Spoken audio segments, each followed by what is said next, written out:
saudara, kita berjumpa kembali dan semoga Anda saat ini dalam kondisi yang sangat sehat.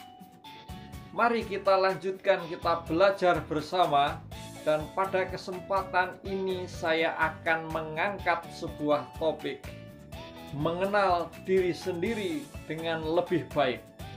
Dengan topik yang biasa saya bahas dalam rekoleksi, dalam retret, Who am I? Siapa saya sesungguhnya? Ketika saya mengenal diri saya dengan benar, saya akan lebih mudah untuk menggapai sebuah kesuksesan dan mengalami kebahagiaan, saudara. Sebelum saya melanjutkan sharing ini, ada baiknya jika saudara like video ini, membuat komen pada kolom komentar, mensubscribe, mengklik lonceng, dan men-share video ini kepada rekan-rekan atau teman-teman Anda jika Anda merasa video ini sangat bermanfaat.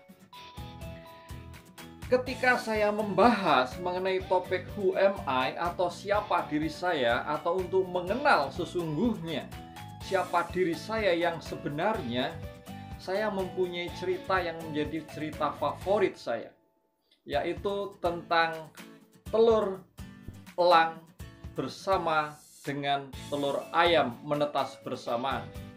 Pada suatu hari ada seorang satria Indian menemukan sebutir telur elang di puncak bukit, lalu dibawa pulang dan ditempatkan bersama dengan telur-telur ayam. Pada saatnya menetas, telur burung elang itu pun menetas bersama dengan telur-telur ayam. Lalu elang itu mulai dirawat oleh induk ayam. Dia mulai belajar berkokok. Dia mulai belajar mengais-ngais tanah untuk mencari cacing dan dimakan. Dan burung elang itu pun mulai belajar melompat-lompat menggapai dahan-dahan yang rendah. Akhirnya burung elang itu pun tumbuh bersama dengan anak-anak ayam. Dan pada suatu hari ketika elang itu sudah dewasa, dia melihat di langit yang biru itu kok ada benda yang begitu terbang dengan begitu megah dan berwibawa. Lalu dia bertanya kepada ayam, itu sebenarnya yang di langit itu apa yang bisa terbang itu? Lalu ayam pun menjawab, oh, itu adalah burung elang emas, sang penguasa angkasa. Tetapi sadarlah, kamu dan saya hidup di atas tanah, hidup di bawah ini, tidak usah melihat ke atas lagi. Dan saudara, semenjak itu si elang tidak pernah lagi melihat ke atas. Si elang hidup bersama dan seperti ayam. Sampai pada kematiannya, si elang pun mati dengan menyadari dirinya sebagai seekor ayam. Kisahnya sampai di situ, tetapi saudara bisa melanjutkan kisah ini. Dari kisah ini, saya selalu belajar beberapa hal yang sangat menarik, sangat penting untuk diri saya, atau untuk anak-anak yang biasa saya dampingi retret.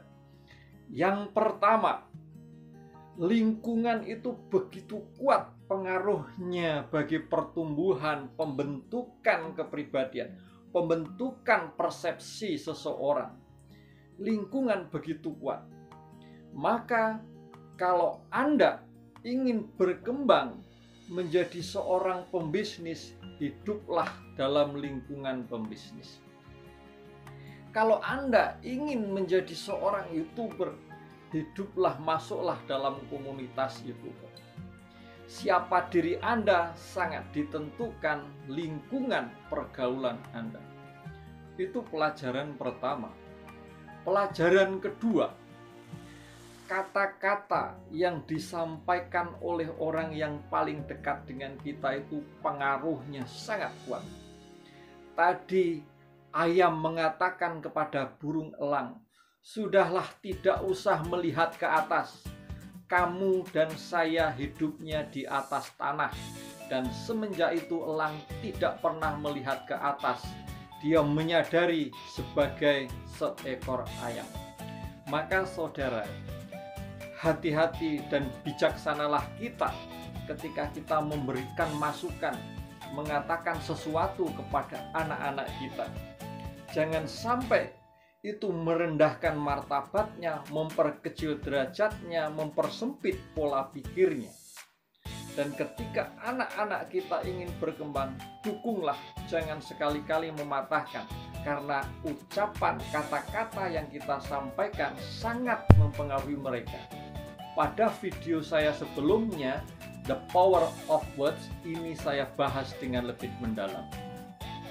Dan yang ketiga, dari sini saya belajar bahwa proses penemuan diri, identitas diri adalah pencarian terus-menerus. Si elang ketika dikatakan oleh si ayam jangan pernah melihat ke atas lagi, dia sudah berhenti mencari identitas dirinya. Dan kita, Anda harus terus-menerus mencari identitas diri kita. Dan sesungguhnya saya menemukan, meyakini, mengimani identitas diri kita adalah sebagai pribadi yang bermartabat, pribadi yang luar biasa, pribadi yang mempunyai kekuatan besar, pribadi yang dicintai oleh Tuhan yang sudah menciptakan kita sebagai makhluk yang mulia, yang mempunyai akal budi, yang mampu mengatasi setiap kesulitan yang dihadapi. Maka saudara, silahkan dan mari kita terus belajar menemukan jati diri kita, sesungguhnya siapa diri kita. Karena identitas jati diri kita akan sangat menentukan apa dan bagaimana kita melakukan atau memperjuangkan cita-cita di dalam hidup ini. Itu saja saudara yang bisa saya sampaikan, yang bisa saya sharingkan. Untuk menutup sharing saya, Mother Teresa mengatakan demikian, kalimat yang menurut saya sangat menarik. Penemuan terbesar pada abad ini adalah ketika seseorang mampu menemukan siapa sesungguhnya dirinya. Saya ulangi, penemuan terbesar abad ini adalah ketika seseorang menemukan siapa sesungguhnya dirinya. Itu saja yang bisa saya sharingkan. Terima kasih. Saya percaya Anda, kita bisa membuat perbedaan menjadi lebih baik.